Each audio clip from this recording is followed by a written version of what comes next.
गौतम बुद्ध एक स्थान पर बैठकर साधना में लीन थे। कुछ देर के पश्चात उन्होंने अपनी आंखें खोली तो अपने प्रिय शिष्यों को अपने पास पाया। शिष्य गौतम बुद्ध से कुछ जानने के लिए अतुत थे।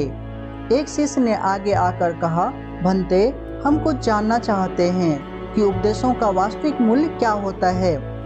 शिष्यों को संबोधित करते हुए गौतम बुद्ध बोले, यह आवश्यक नहीं कि कोई भी साधु संत पूर्ण व्याख्या करके ही उपदेश दें, बल्कि वे किसी भी कार्य अथवा इशारे मात्र से भी उपदेशों का महत्व समझा सकते हैं। इसी विषय में मैं तुम्हें एक कहानी सुनाता हूँ, ध्यान से सुनो। किसी नगर में एक सेठ रहता था। उसके पास अपार धन संपदा थी। उसका व्यापार दूर दूर तक फैला हुआ था। एक दिन एक साधु उसके दरवाजे पर भिक्षा मांगने के लिए आया। सेठ ने उसे भिक्षा दे दी। भिक्षा लेकर वो साधु जाने लगा तो सेठ ने उसे रोक कर कहा, महाराज, मुझे तो कुछ उपदेश देते जाइए। साधु ने उसकी ओर देखा और बोला, हफ्ते भर बाद आज के दिन फिर आऊँगा, तब उपदेश दूंगा। अपने वादे के अनुसार साधु फिर आया।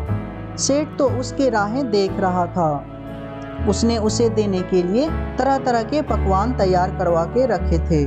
साधु ने उसके आगे अपना कमंडल कर दिया, लेकिन सेठ जैसे ही कुछ पकवान डालने को हुआ कि उसका हाथ वहीं का वहीं रुक गया। बोला, स्वामी जी, इसमें तो कोरा करकट है। तो साधु ने प्रश्न भरे निगाह से उसकी ओर देखा।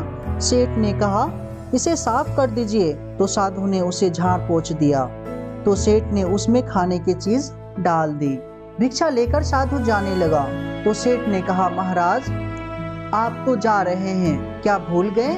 आज आपने तो मुझे उपदेश देने का वचन दिए थे। साधु बोला, अरे क्या तुम्हें उपदेश नहीं मिला? तो सुनो, मेरे कमंडल में जब गंदगी थी तब तुमने उसे खाने की चीजें नहीं डाली, उसे साफ करा दिया। इसी तरह तुम्हारे अंदर काम, क्रोध, लोभ, मोह आदि न जाने कितने बुराइयां भरी पड़ी है। पहले उन्हें साफ करो, तब कुछ पा सकोगे। तब सेठ को साधु के उपदेशों का मूल्य समझ में आया और उसने उसको अपने जीवन में ढालने का निश्चय कर लिया।